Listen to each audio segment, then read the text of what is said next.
எல்லாரும் எப்படி இருக்கீங்க? நல்லா இருக்கீங்களாங்க? வாங்க இன்றைக்கி ஒரு அருமையான ரெசிபி பார்க்கலாம்.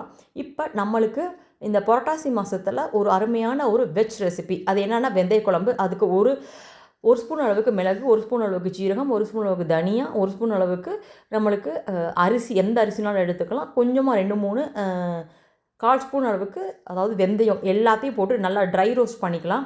இது வந்து நல்லா ஒரு அரோமாவாக இருக்கும். உங்களுக்கு தேவைக்கேற்ப நீங்கள் மிளகாய் வற்றல் நீங்கள் எடுத்துக்கலாங்க.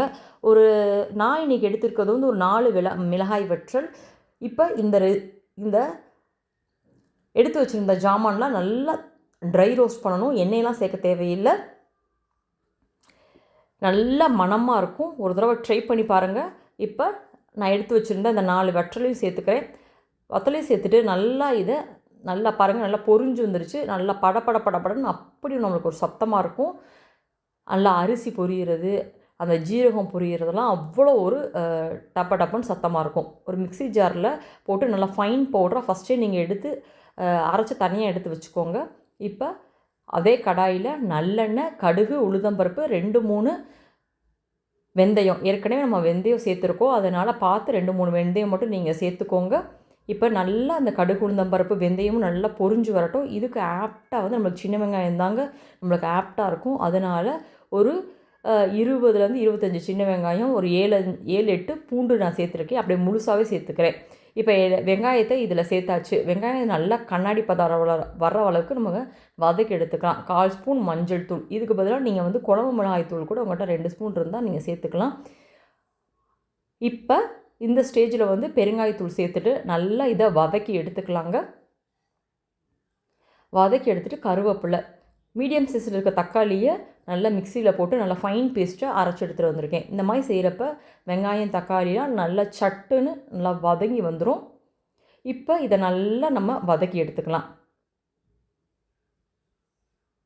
வதக்கி எடுத்த பிறகு ஒரு லெமன் சைஸ் அளவுக்கு புளியை நான் கரைச்சி வச்சுருக்கேங்க. இப்போ அந்த புளி தண்ணியை இதோடு சேர்த்துக்கலாம். சேர்த்துட்டு நல்லா வெங்காயம், தக்காளி, இந்த புளி எல்லாமே ஒன்று சேர நல்லா கொதித்து வரட்டும்.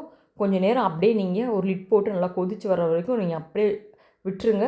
அது பாட்டு கொதிச்சுக்கிட்டு இருக்கட்டும்.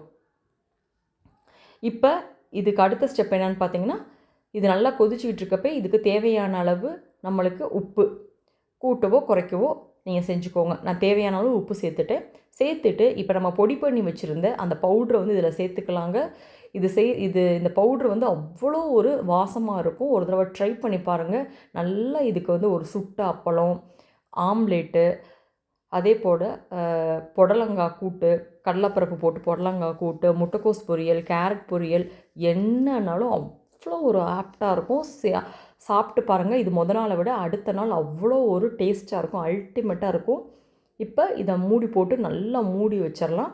நல்லா கொதித்து நல்லா எண்ணெய் பிரிய வந்ததும் ஒரு வடித்த சாதம், நெய் போட்டு இந்த குழம்பு அதில் ஊற்றி சுட்ட அப்பளத்தை பிசைஞ்சு சாப்பிட்டு பாருங்கள். வேறு என்ன வேணும்? அவ்வளோ ஒரு அருமையாக இருந்துச்சு. இன்றைக்கி நான் இந்த குழம்பு செஞ்சு வீட்டில் இருக்க எல்லாருமே ஆஹா ஓஹோன்னு என்னை பாராட்டி தள்ளிட்டாங்க. அந்த அளவுக்கு டேஸ்ட்டு பிரமாதமாக இருந்துச்சு. ஒரு தடவை செஞ்சு பாருங்கள் இந்த வெந்தய குழம்ப. அவ்வளோதாங்க. வெந்தய குழம்பு சூப்பர் எம்மியாக நம்மளுக்கு தயாராகிடுச்சு. பாருங்கள், நல்லா எண்ணெய் பிரிய நல்லா வத்தி வந்திருக்கு பார்த்தீங்களா? எனக்கு இந்த அளவுக்கு போதுங்க. இந்த வீடியோ பிடிச்சிருக்குன்னு நினைக்கிறேன். உங்களை மற்றொரு வீடியோவில் சந்திக்கிறேன். பாய்.